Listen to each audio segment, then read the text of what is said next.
Online on web TV, on Camera dei Deputati. Ok. L'ordine del giorno. So our agenda focuses on the informal. Can you hear us? Can you hear us? 1, 2, 3. Can you hear? You can hear now? Thank you. See. So the agenda includes the informal hearing of the President of the European Integration Commission of the National Assembly of the Serbian Conference with regard to the joint resolutions on the enlargement of the European Union to the Western Balkans. Welcome, Madam President. I would like to inform you preliminarily that the informal hearings can be broadcast through the web TV of the Chamber of Deputies with the consent of the participants, of course. Well, on behalf of my colleague Giulio Tremonti, unable to be present, Chairman of the Foreign Affairs Committee, and on behalf of our colleagues who are present and online, I greet and thank the Chairwoman of the European Integration Committee of the National Assembly of the Republic of Serbia, Elvira Kovács, for being willing to take part in our work. She also serves as Deputy Speaker of the Assembly in the new legislature elected last December. Serbia is a key country and a strategic partner of the European Union in ensuring balance in the Western Balkan region. Serbia has a fast-growing economy and is adopting major reforms in order to bring its standards up to those of the EU. The EU membership is a strategic goal of the Serbian government. Serbia, as is well known, has applied for EU membership in 2009 and was accepted as a candidate country in 2012. As part of the assessment of its progress on Belgrade's accession to the EU and on the stabilization and association process, the European Commission has noted that since the formation of the new government at the end of 2022, the pace of reforms has picked up, and the Commission's 2023 report points out that Serbia has technically met the benchmarks for starting negotiations on the chapters on competitiveness and inclusive growth. So, Madam President, I would like to renew the thanks to you for being present. I am very glad to have you at this hearing. On behalf of our country, I would like to say that there is a great interest in the Balkans, the Western Balkans, and I personally, most of the Italian policy or politics is convinced that the enlargement and establishing closer relationships with the countries of the Western Balkans and in Serbia in particular, well, we all think that it is important for the future of our continent. It is self-evident that while for Serbia it is important, it may be important for joining the EU, it is likewise important for the European Union not to not to miss out on the Western Balkans as an area of interest, as an area of influence. Geopolitics teaches us that when vacuums are left, somebody else steps in to fill those spaces. And I'm deeply convinced, and most of Italian politics is also convinced of the fact that that space, that is the Western Balkans, should be a European space. It should be a space where the Union must continue to be present, and obviously, and Serbia in particular the Balkan countries are important and should be close to us. So your space is a European space, and Europe must continue to be present in your countries, and the process must continue. Now, why have we decided to have this hearing with you and not with your colleague, the President of the Foreign Affairs Committee? Well, because we are convinced that the joining of the Balkan countries will be a major revolution also within the European Union. And not only will new topics be put on the agenda, but also those topics that are currently being debated at the European level, well, they will change. They will be affected by your countries, because your countries will provide a major public opinion, a critical mass of opinion within the current debates being held within the European Union. So it is clear that for Italy, it is important to understand what is the direction with regard to the topics, the issues being discussed in Brussels, such as the green transition, immigration from the south, and other issues concerning the war between Russia and Ukraine. Well, because once your countries are part of the EU, they will want to have their say, and the European Union will not only have new countries in its midst, but also new governments, new parliaments that will bring in their opinions, new parliamentary positions, new trade unions, new media, new citizens, and new lobbying groups of interest that will bring their weight on Brussels and will also modify the dynamics existing within the discussion, let's say. So we as Italy are interested in knowing whether your points of view on the two major issues I mentioned, that is green transition and the big discussion on immigration from the south, from Africa and from Asia.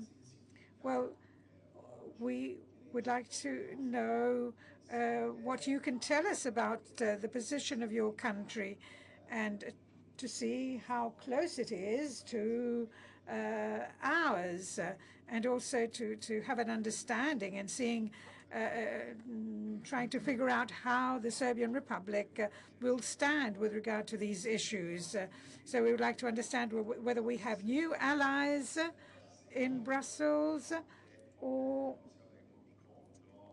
whether we will have countries that instead will adopt other lines, for instance, radical measures with regard to the green transition in Europe. Well, thank you for your presence, and I leave you the floor now.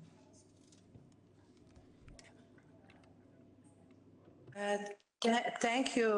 Good morning, dear President, and thank you for the invitation and interest in the whole Western Balkan region, and especially Serbia. I know that we agreed upon this meeting a long time ago, a few months ago, and finally we managed to find an exact date.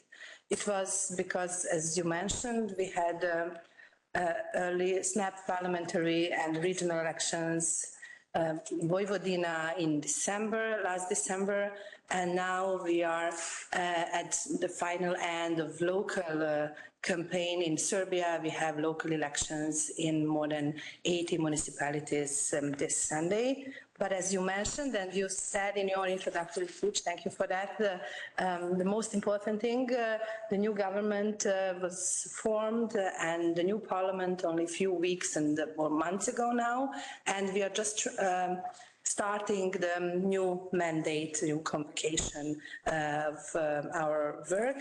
And yeah, thank you. I'm also continuing my work as chairing the European Integration Committee, but also as a deputy speaker next to our Madam Speaker, Mrs. Ana Brnabić, who used to be Prime Minister of Serbia. So this is the policy of the new government, and the new parliament will be the continuation of the previous work, since the coalition hasn't changed so much. And of course, as you mentioned, when we speak about foreign policy, the most important priority and strategic aim is European integration of Serbia, and we are really doing our best in adopting and then implementing reforms in every area.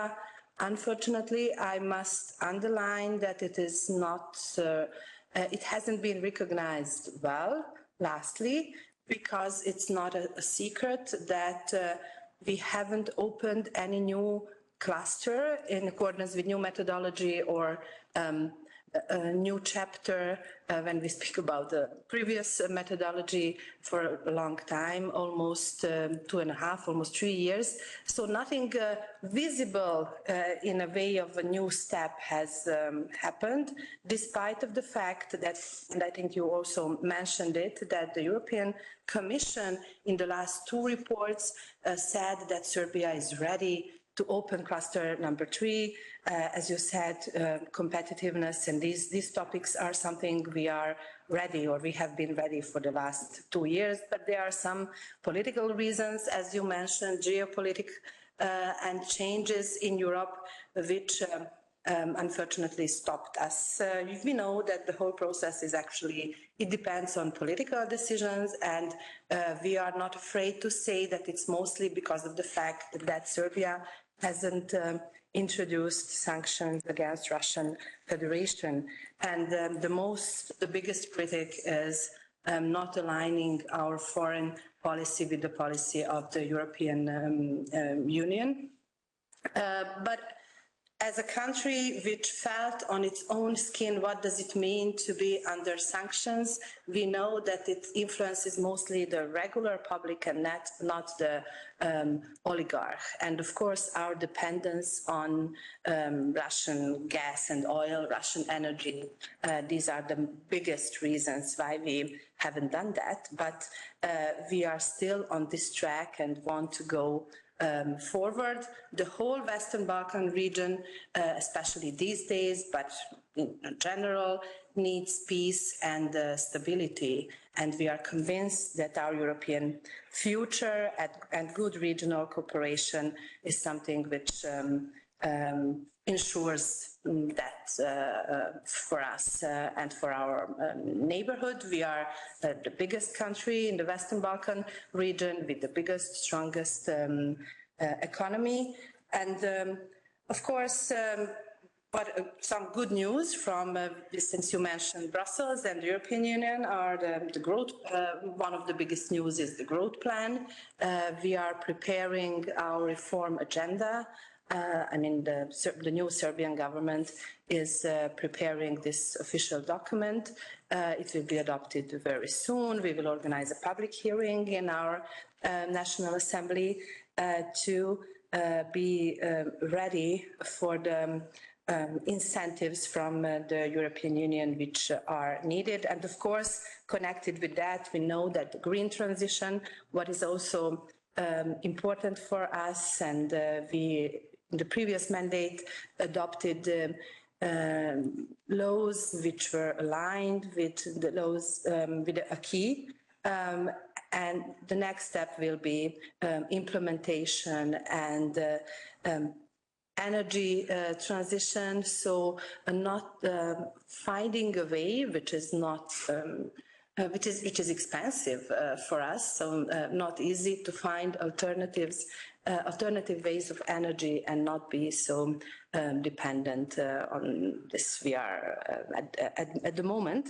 So environment and the green transition is extremely important for the country, but we still have a lot to do on this way in the next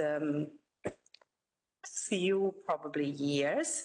And I must also say that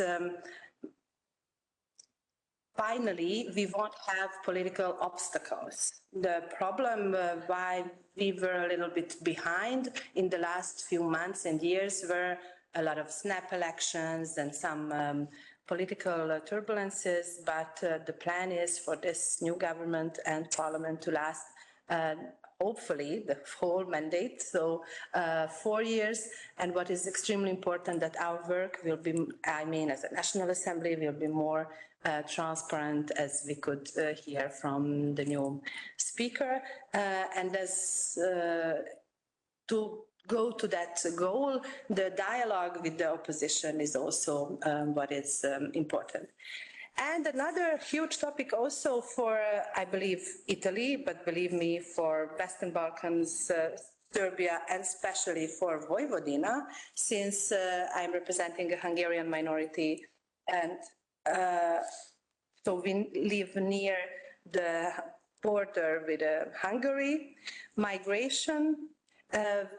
If you read the previous reports from the European Commission and different reports, you can see that we had good grades from, if I can say so, from the European Union in our migration policy.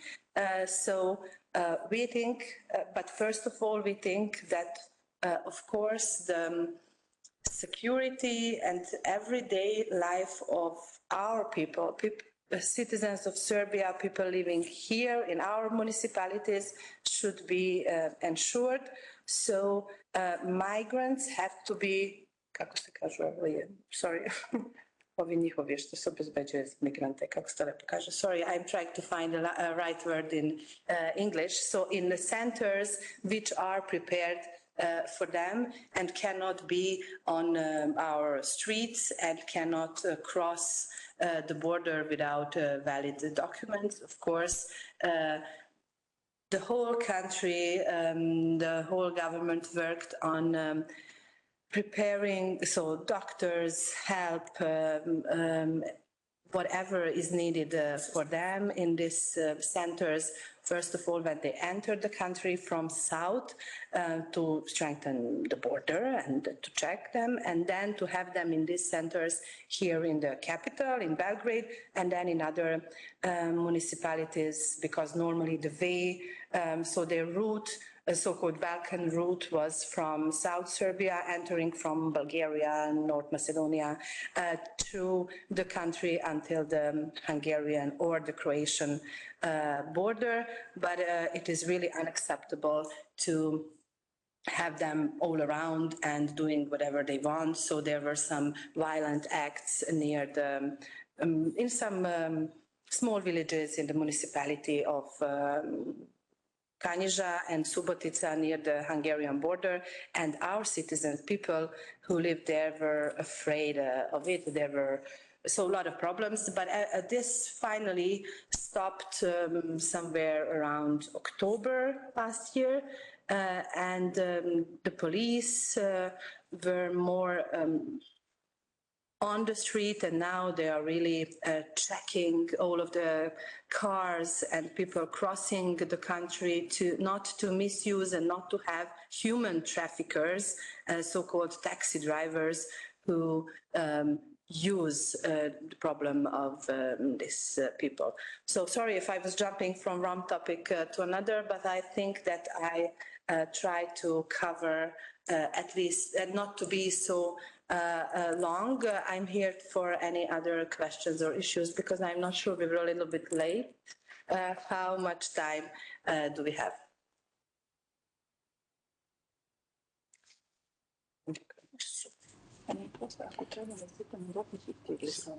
Naravno, i dalje očekujem vas neke komentare. Se per lei va bene.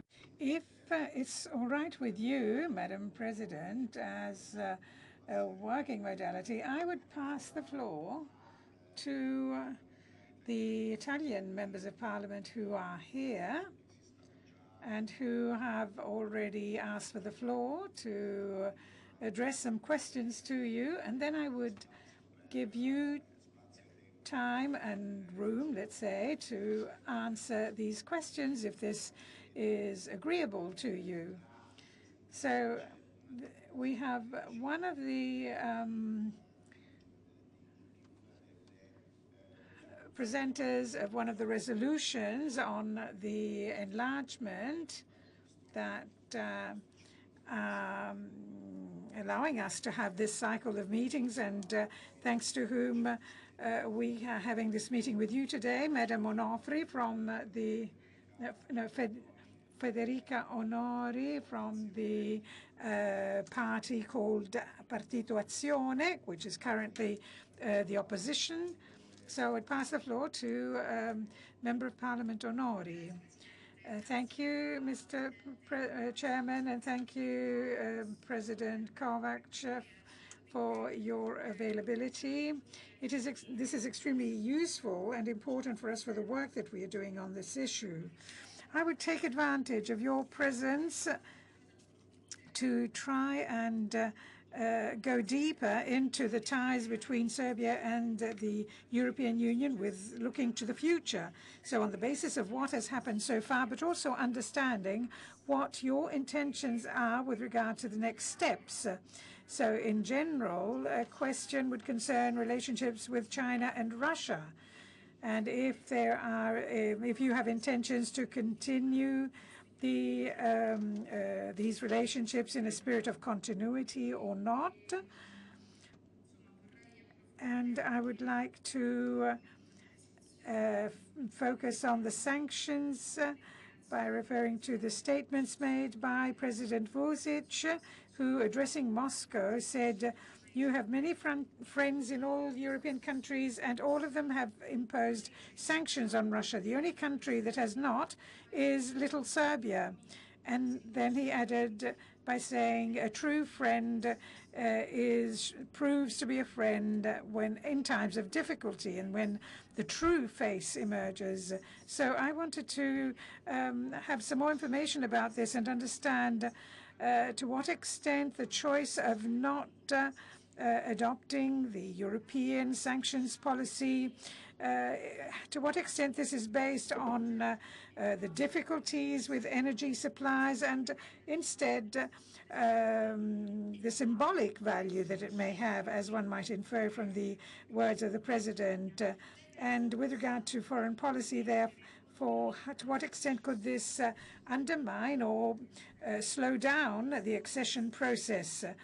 Precisely because of these choices made by the government, which, as you said, these are choices that have a direct influence on the lives of the people, and both for foreign policy, let's say, and energy supplies. So I would like to ask you, what are the areas where it is necessary to make more efforts with regard to the integration process, and whether amongst these there's also the rule of law and fundamental freedoms, and if you believe that Serbia should do more in this area in order to allow its people to have certainty and a shorter journey towards European integration.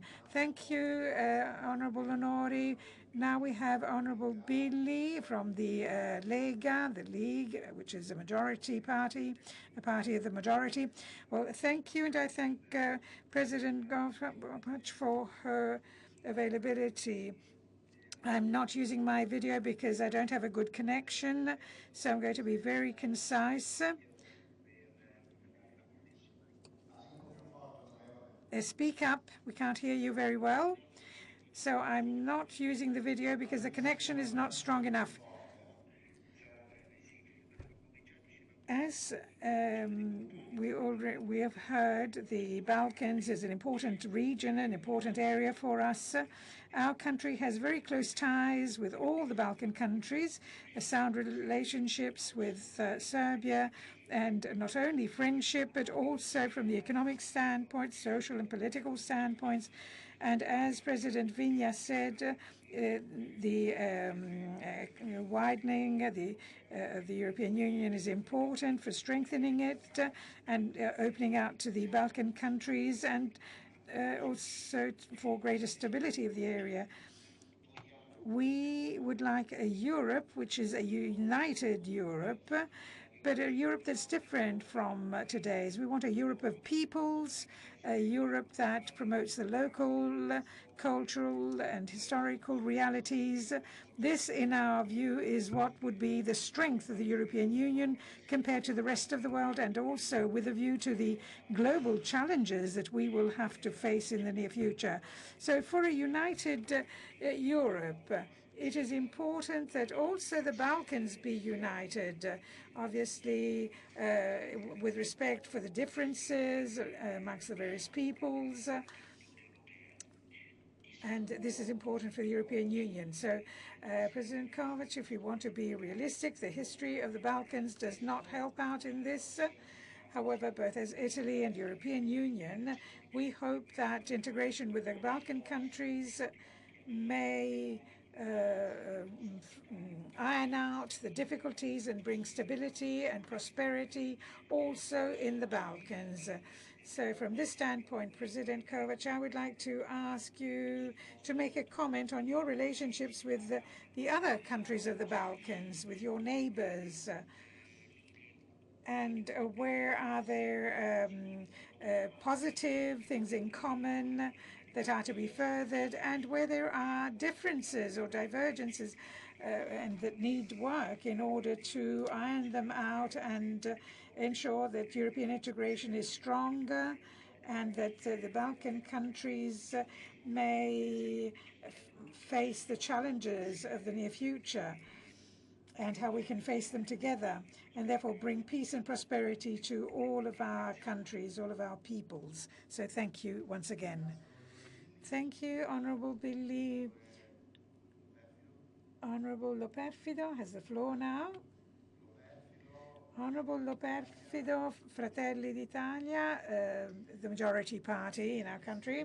Thank you, Mr. President, Mr. Chairman, and thank you for giving us this opportunity to listen to President Kovács and to understand and emphasize the fact that the Balkans are a priority for our foreign policy, for our foreign trade policy, and for our businesses and the business world.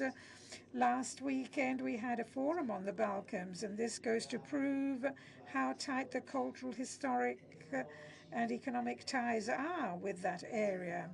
And this shows that we are all interested in the reunification, in the accession of the Balkans to the European Union. There are many things that need to be discussed, and with regard to Italy, our position is very clear, because the sharing of principles of the European Union, which cannot forget that the expansion must also re-examine the functioning of the European Union, and this could help speed up the accession of the Balkan countries. And Serbia is the main player in that area, so having Serbia within the European Union would facilitate the unification of all the other Balkan peoples within the European Union. Now, there are very clear interactions, and this needs to be confirmed in each action of the government, and we thank the Serbian government for what it is doing in fulfilling the requirements of the various chapters. Thank you, Honorable. Now, President Kovács, I would like to give you the floor again so that you may reply to the questions of our Italian members of parliament. Thank you. Thank you. Yeah, if I'm right, I'm unmuted, so you can hear me, hopefully. Thank you for the questions. First of all, I would like to start by asking you, because I saw some drafts of the planned resolutions about this topic. So if it is needed, I don't know in which phase you are, since I'm not familiar with your way of work. So if we could see the last draft, and if it is possible, we can even send some written contribution to clear up something, and then you will choose upon if you would need this or not. I think it's easier. But now focusing on the questions, sometimes, if I'm trying to use humor, maybe I'm not so good at it, then I would say evergreen questions about rule of law, sanctions against Russia, and so on. I like to be frank and honest. So if there would be no war in Ukraine, then we would definitely move forward and open chapters or new cluster. It is obvious. The main difficulty is not introducing sanctions against Russia. And it was said clearly by few member states of the EU, and they said that we should all pray for peace, so the war to end as soon as possible, and then we can continue. I tried to explain shortly. We have three main reasons. The main reason why we haven't introduced sanctions is, as I said, the reason of common sense, because we are convinced that it influences on the general public. Since we felt it on our own skin, what does it mean when you are under sanctions? But the most important, as I also, and reasonable, as I try to explain, is the huge dependence, almost, I don't know, 90% on Russian gas and oil. And when you are so when you are already a member state of the EU, then the EU has some grants and money to help you find a way how to get out of this. But if you are only a candidate country negotiating, and you do not see the light at the end of the tunnel at the moment, you have no other ways. That was the biggest problem at the beginning. So we are trying to find alternative ways in the last few months and years, but still the decision of the political elite was, so mainly the government, not to introduce sanctions. And what is also extremely important, and it's not a secret, that Russia is on our side, if I can say so, helping us and understands our specific situation with Kosovo and Metohija. So the political reason, because Serbia has another big issue, the status of Kosovo and Metohija. Actually, it was said that we should normalize relations between Belgrade and Pristina, and we are a constructive side in this communication in alliance with what was agreed, Brussels agreement and so on. But unfortunately, at the moment in Pristina, we have a really nationalistic government and lots of problems. Kosovo is trying to push its independence and being part in NATO, Council of Europe, and so on. And for Serbia, the most important thing is to implement what was already agreed more than 10 years ago, to have an association of Serbian municipalities, and before that nothing else can be done. So that's another huge problem, which is also slowing down, because one of the questions was, what do I think, what is the biggest problem? Not introducing sanctions, Belgrade-Pristina dialogue, and it is again not our fault. That's the reason why I said any other reforms, adopting them, implementing them, were not well received, or we just had it was, when we speak about rule of law, it was obvious that when we finally changed the constitution and we did it in a way, so the biggest point was the independence of the judiciary, and then we got opening a cluster as a small reward. But we did everything in line, which was agreed, in transparent way, in inclusive way. And after that, nothing happened because the war started, and this not aligning our foreign policy is one of the biggest issues, despite of the fact that officially, when you are a candidate country, you have to align your policy until the end of the process. And we still do not have a process, and our percentage is now higher than it used to be. So it's around 50–60%, because it was one of the main critics. And of course, the relations in the region, yeah, somebody mentioned, some of the colleagues, that the past and wars, but we do not have to look at the past. We have to focus on a common future, all of us in the region. It is not easy, and there are some painful parts of our common past. But what is the most important is not to have differences between victims. And unfortunately, we were shocked by the resolution about Srebrenica, because we think that this was not the right moment.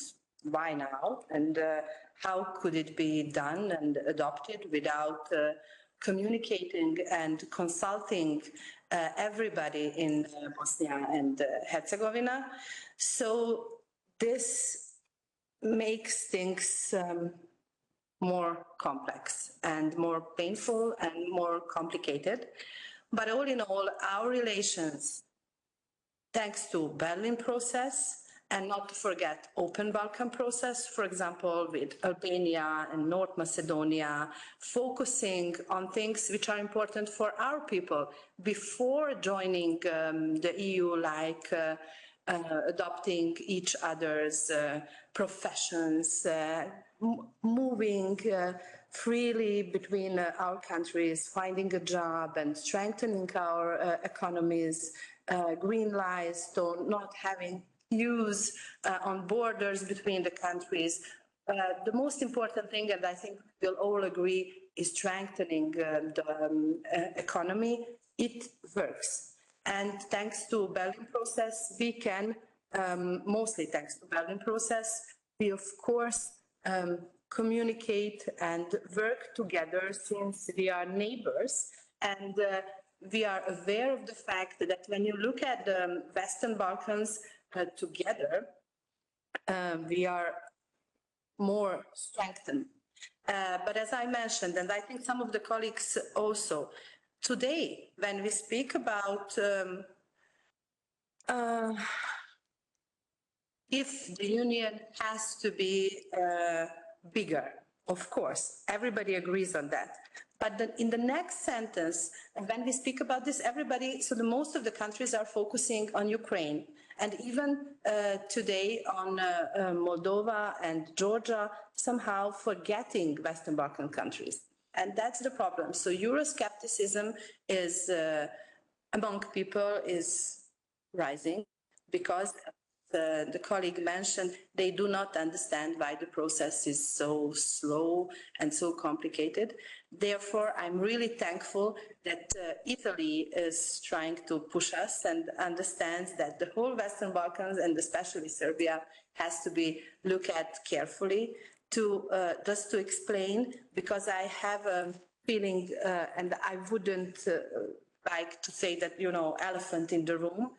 We understand the difficult situation of Ukraine, and we are sending a lot of humanitarian help to Ukraine, and we are admitting people coming from Ukraine. So we are not pro-Russian, as somebody would say. The only political ties or understanding on political way and energy dependence is why you have a feeling that we have prior relations. Of course, we cooperate with China on different infrastructural projects also, but I would like to underline again that foreign policy's main aim and the strategic aim is join, not even the process of joining the EU, but to join the EU.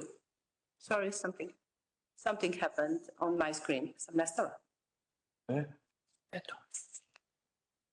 So I hope that I covered everything.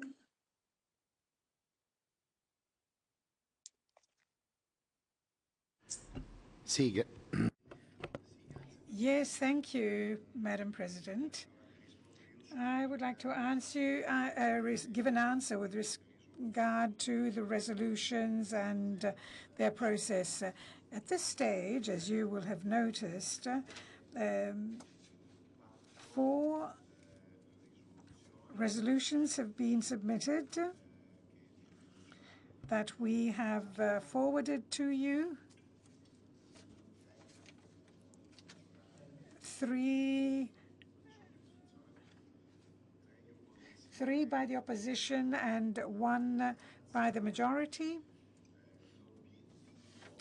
We are obviously in the stage of the hearings, so we have started with this hearing with you and our colleagues, the chairpersons of the committees that deal with the European Union, and the objective is obviously that of reaching a unitary motion. So at the end of the hearings, we will have a meeting amongst the political groups here at the Parliament to work out a common text. At that point, 2 things could happen. The parties could approve the single document, and so that will then be voted on unanimously, or the parties of the majority and the opposition, they could not come to an agreement, could not agree on a common text, a joint text, and so at that point, the 2 texts would be voted on. And it is very likely that the majority text that would be approved. So these are the 2 possibilities, the 2 options that could occur. Usually on these issues, that is foreign policy, international policies, we usually agree on a joint text. So from the 4 resolutions, a single one is created, signed by those who had submitted the individual resolutions. And so a joint text would be voted on. If you would like to, your contributions and this discussion that we have had today will be included in the resolution, and today's debate will be taken into account in drafting the joint document.